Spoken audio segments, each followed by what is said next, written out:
Hi everybody, welcome back to my channel.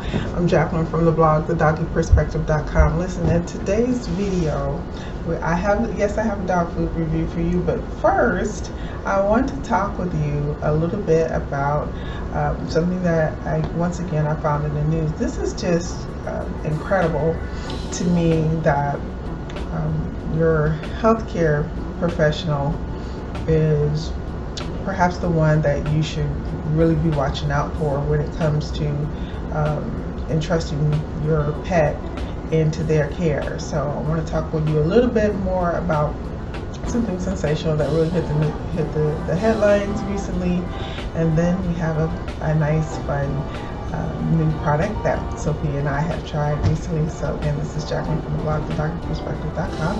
Stay tuned and let's get into the review.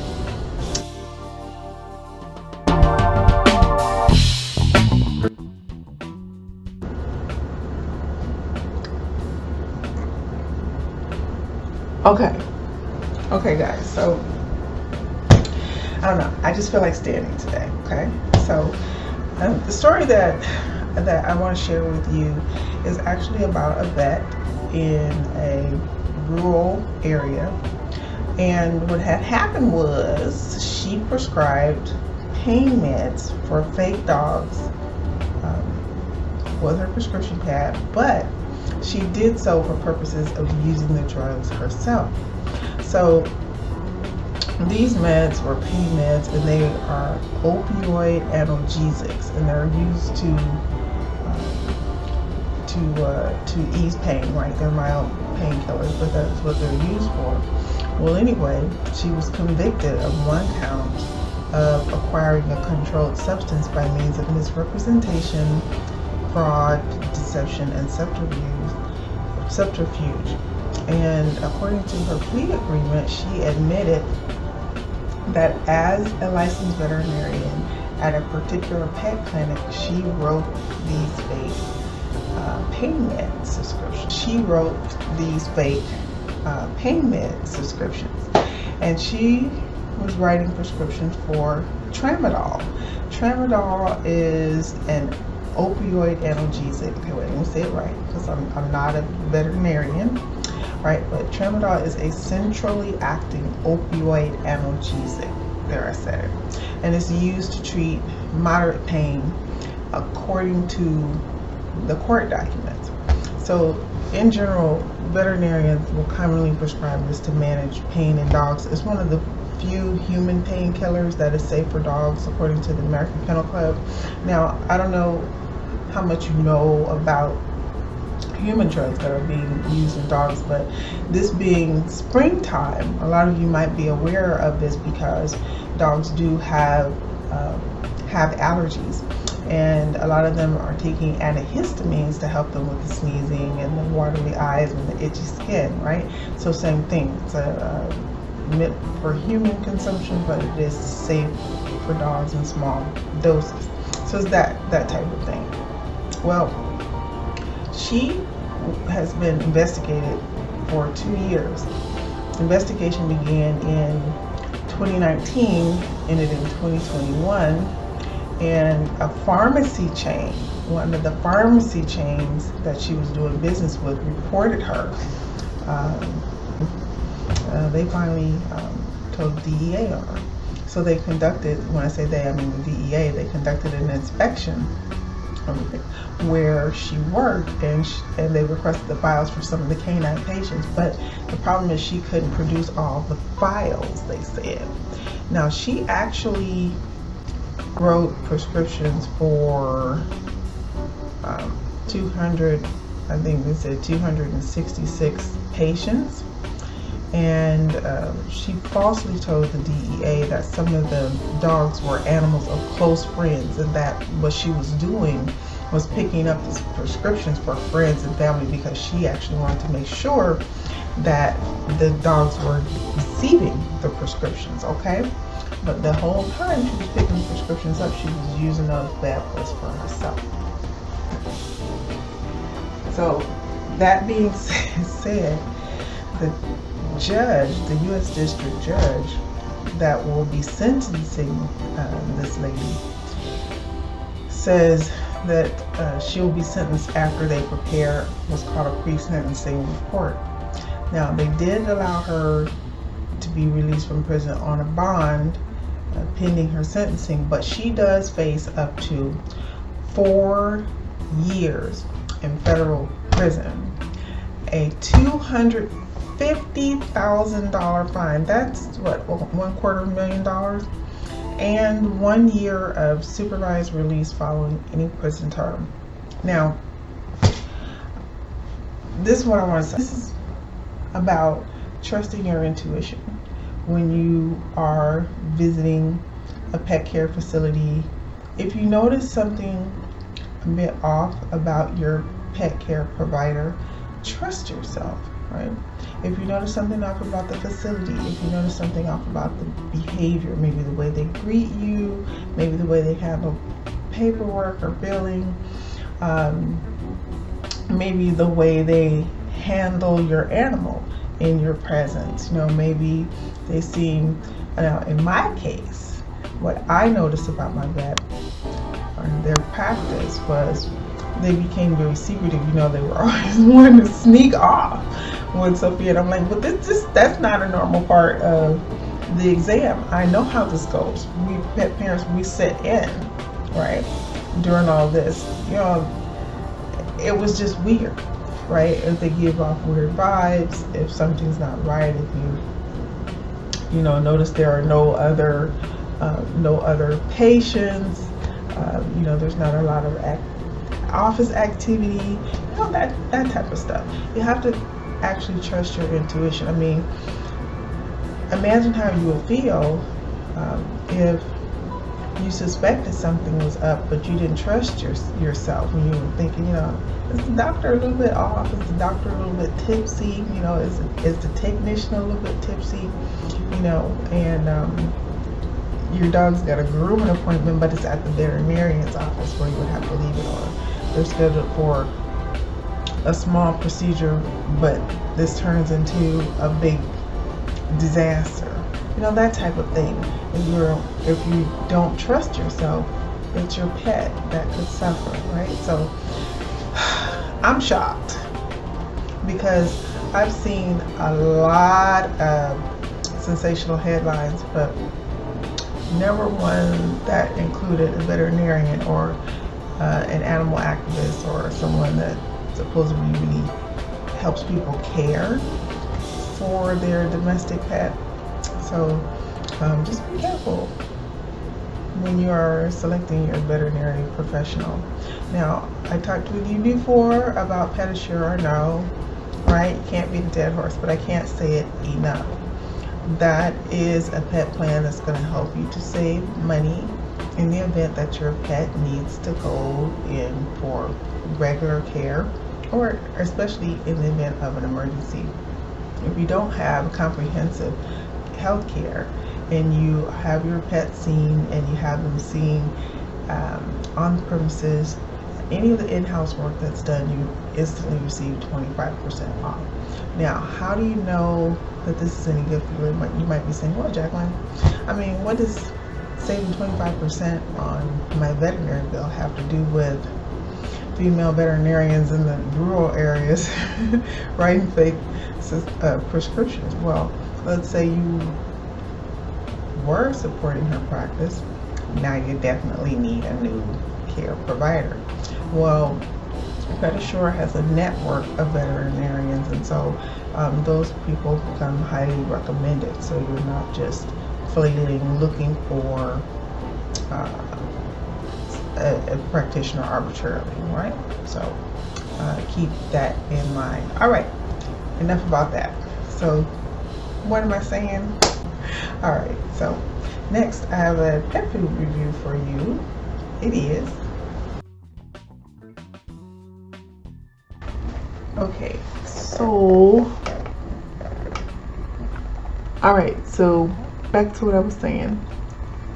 A new food that Sophia and I tried out is one that follows the current craze, right? So one of the newest trends in dog food is vegan, right? And there is a company out there that has they have a really catchy slogan, right? Bad ingredients, bad practices, right? They don't like that, right? They don't like bad ingredients and they don't like bad practices. So their mission is to reinvent the dog food, and they want one that's better and they want one that's cruelty free. So I'm going to look here at my trusty cell phone to help provide you all with some more details about what it is we purchased and we tried out. Now we'll say this right from the beginning. If you're a frugalista, then you may want to start out with the pet treats rather than the pet food. Now Sophia's little, she doesn't need a big bag of it. Right from the start, the big bag of this is about $70, right? About $70 for an 18-pound bag. Well, I feel like 18 pounds of food is a fair amount. I mean, that would last Sophia 2 or 3 seasons. Like, we would make it all the way up to Christmas time with that much food. They do offer it in a 4-pound bag. The 4-pound bag is a little bit more budget friendly. You're going to pay somewhere between $25 and $29 for a 4-pound bag of Wild Earth healthy high protein formula dry dog food. So it's pretty popular, right? This debuted on Shark Tank, and that was about a year ago. And Mark Cuban, if I remember properly, if I have my numbers right, if I remember it right, is they won $23 million in support for their vegan dog food, right? So if you're looking for vegan dog food, this is a good one. One of the things that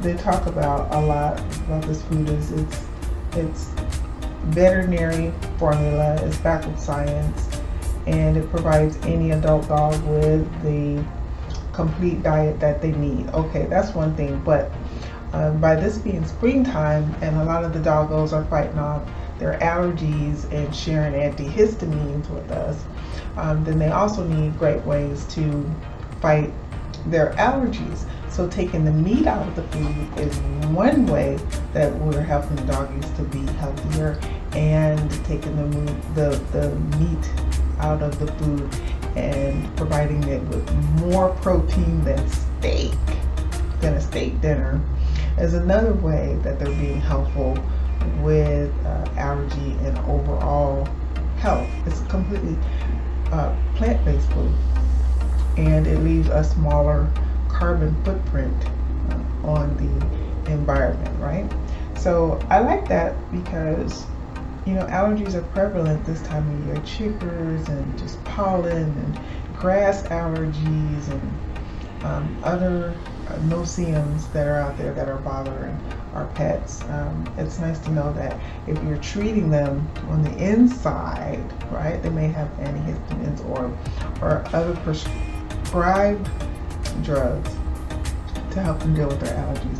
Then we can treat them on the outside with things that soothe their skin, but we can also fight it now with their diet. And so that is good to know. I like that very much, right? So it's backed by science. It's not arbitrary, and it is also perfect for puppies that have allergies and that have sensitive stomachs, right? So I'm just going to read this one here. It has healthy fats for skin and coat health, and it has DHA taurine, which is very important, and L-carnitine to support heart health and brain development. So again, if you got a little puppy, you can start bringing them up right away on something like this. Sustainably sourced dog food requires less water and emits less CO2 than meat-based kibble. So it gets a pretty good rating overall. Now the ratings were both up and down, plus and minus, but more people like it than not. it's on the high side of 4.0, so I decided to give it a try myself. Again, Sophia does good with most things, but I don't believe that she was, overly excited about it. It's like, yeah, you put something different down on my bowl, Mom, and I really appreciate that, right?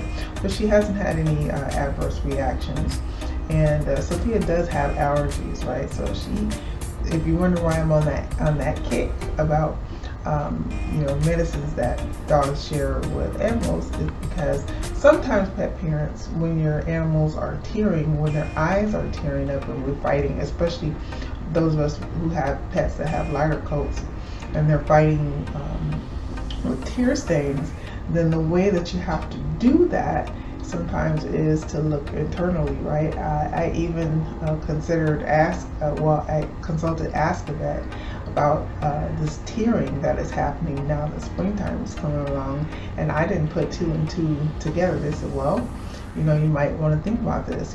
She has to be seen by the vet. They need to stain her eye. They need to check and see if her cornea is scratched, right? Or if she has an allergy, right? And then they can write prescriptions for what it is she needs and, get treated that way. So thank heavens it turned out to be nothing more serious than an allergy, but helping her stop tearing and the eyes being irritated and the nasal being irritated helped her to stop tearing, and that helped me to clean up the fur, right? And then we got a little bit of this food too that helps her as well, right? Doesn't add to it, right? Not necessarily over the top. I can't claim that it is responsible for the tearing stopping, but it's helping out, right? So that's pretty good. All right, so my review of the food, do I like it? Yes. I purchased it based on what I read from other pet parents that purchased it and liked it and were in agreement with it. I considered very heavily the words of the pet parents who didn't like it at all, for those who said that they would have given it negative stars if they could have, or that it was terrible and not at all suitable for animal consumption.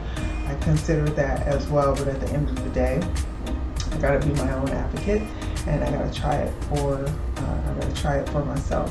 And so it's a really good, just in my opinion, it's a really good way to introduce your pet to something different, add variety to their diet, to deal with a problem that may exist, right? To help it along, right? So sensitive skin, sensitive eyes, sensitive ears, sensitive snout, right? They got that allergy thing going on. A little bit of this will help. Remember, if you're not into it, for the 18-pound bag at $70, you can scale it down to 4 pounds for $25 to $29. That's a nice variable. And then from there, if that still isn't where you want to jump in the trying it out pool, there is treats for $9.99 or so that you can get started with. So hey, I'm not a sales person. Maybe I should call them and see what they think. All right, so that is my review. Do I recommend it? Yes, I definitely give it a thumbs up. It's not a budget buster. Come on, guys, you can invest. You can try out this California-based company's food, and remember, you can mix it in. You can serve it. It was a dry food, but you can also serve it wet, right? You can combine it with wet food, and you can give them something a little bit different. So if you ordinarily don't venture out there on the wild side, right, you might want to go ahead and give Wild Earth a try. All right, so that's it. I'm Jacqueline from the blog, thedoggyperspective.com. If you haven't done so already, please like, comment, and subscribe to the video. Visit us over at the blog. We're at thedoggyperspective.com. And hey, thanks for coming by. We'll see you in the next video.